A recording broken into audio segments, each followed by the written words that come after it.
Welcome back to Packs and Picks, everybody. I'm here with our third sealed pool for Murders at Karlov Manor. I've picked out a deck from our pool to go over here. If you do want to see all the cards I had to work with, be sure to check out the previous video to this one where I opened all 6 packs and broke down the pool so you can hopefully follow along.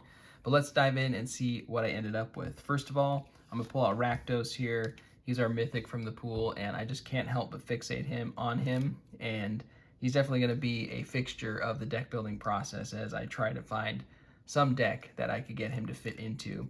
Even if I don't end up in red-black, maybe I can splash for him at the very least. Just 6/6 for 6 flying trample that makes a difficult decision for your opponent is can't be underestimated in sealed. So Rakdos is definitely something I'm trying to build around in this pool, and he did end up in the final version of the deck. So overall from there, what directions was I going for? I did take a look at red and black first of all, and unfortunately black I felt was just a little bit anemic in this pool. We had a couple good cards, it doesn't add up, Alley Assailant, but then it really did start to drop off pretty quickly from there. I did pull out a couple other black cards that you'll see in a bit, but our black pool just didn't have the removal that we usually see, didn't have some of the good creatures in this set. So black was pretty light in this pool and wasn't going to be one of my main colors. And similarly for blue. So blue had a few more creatures, had some cards that I like Crime Stopper Sprite, Projector Inspector, but just didn't have a lot of interaction either. We had a Behind the Mask, a Burden of Proof. I think we've got a Counterspell in here and Reasonable Doubt, but just not a lot of interaction in blue either, and not a lot of creatures or blue creatures that are lighting my world on fire. So blue and black were kind of out in this pool, so that left us with white, red, and green. So the first version of the deck that I wanted to set up and take a look at was red and white. So I'll go ahead and set that up right now. One of the good things about red and white was that there was significantly more removal or interaction, at least, in red. So I think red's definitely going to be the color that I end up with. But we'll set it up here and talk about the deck a little bit.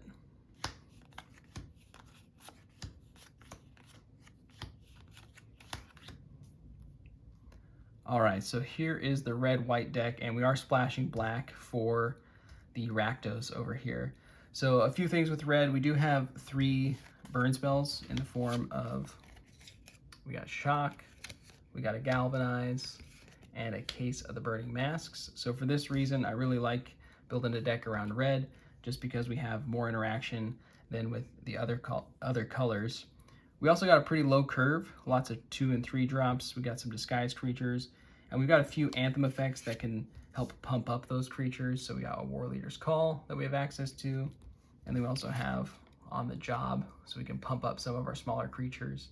We also got a few cards, few creatures that bring tokens with them, so we help go wide a little bit. We got 2 copies of Person of Interest, help build some tokens, as well as we got a Dog Walker here to make some dog tokens that hopefully improve our anthem effects in the deck. We also get access to a couple of our rares in the pool. So first one, 10th District Hero. So if we collect some evidence, just becomes a bigger, harder hitting creature. That also makes our other creatures indestructible, so a good rare there. And then we also got a Fugitive Codebreaker. So 2/1 with Prowess and Haste, that when it's turned face up, we get to discard our hand and then draw 3 cards. In this deck, I don't think it's as effective just because we don't have a lot of instants and sorceries to really leverage the Codebreaker's prowess ability, but I do see it as helpful for us to drop some more cards in the mid to late game when we've run out of all of our smaller creatures. So that's what the red-white version of the deck looks like. Overall, I felt like this deck felt like it could stall out a bit, just because outside of Rakdos, we don't have very many big creatures that can really close out the game. Our 4 drops here are 2/2s and 3/2s. We don't have nice 5 drops or anything in the deck, and we're really hoping to run over our opponent in the early to mid game with some of our anthem effects. So I didn't end up in red-white, but I do like the red, so I'm going to set up red-green and show you what that looks like, which is the ultimate version of the deck that I ended up with. So we'll keep some of our red cards here and swap them out for white cards out for green. So one of the things I liked about green is like green does. It really helps with your mana fixing. And also green brought a little bit more interaction and removal than white offered in the pool. All right, so this is what we got for the red-green version of the deck. And again, we're splashing black for Rakdos over here. So first off, we get a couple of good fixing cards in the form of Nervous Gardener. So this can help pull out our black splash.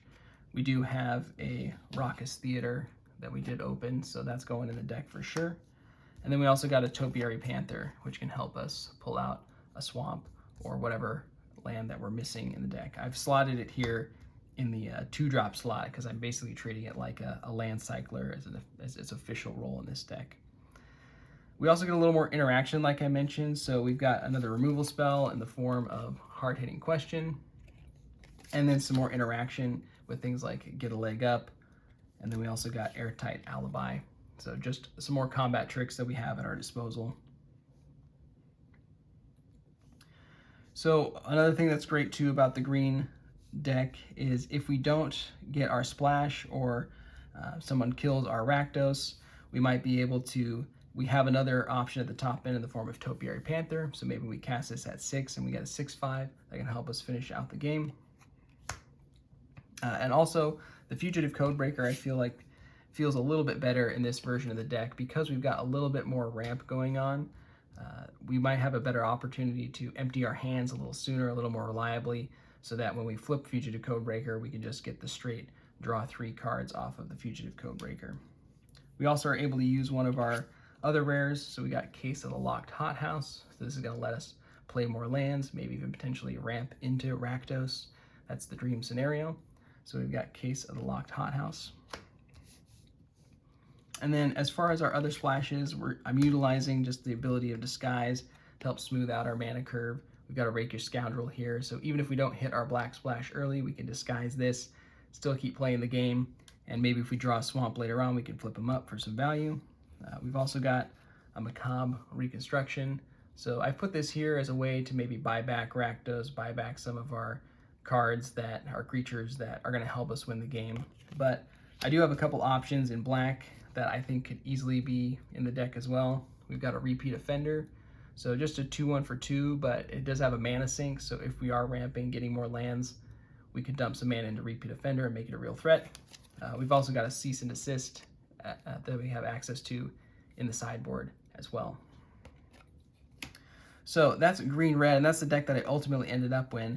Another thing that's kind of interesting that I'd be curious to hear your thoughts on, we did have a couple other rare lands in the pool to play with. So we had a Hedge Maze, green-blue dual land, and a green-white dual land in the form of Lush Portico. So because we're in green, we do have the chance to be a little more aggressive with a splash and see if we want to bring in a blue card or a white card. One of the other rares in the pool that we did have was a copy of Doppelgang. So the reason I didn't go too hard with Doppelgang is because I didn't feel like I had enough ramp to really break this card wide open. So that's why it's still in the sideboard and not in the main deck. But I could be convinced if there's an opportunity in this pool for that.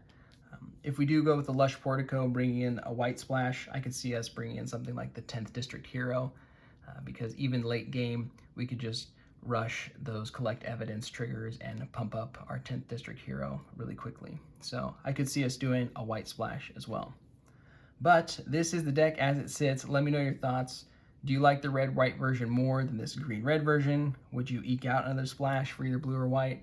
Am I blindsided by Rakdos here? Let me know in the comments and stick around because we've got more pack openings and deck builds coming up. I'll see you soon.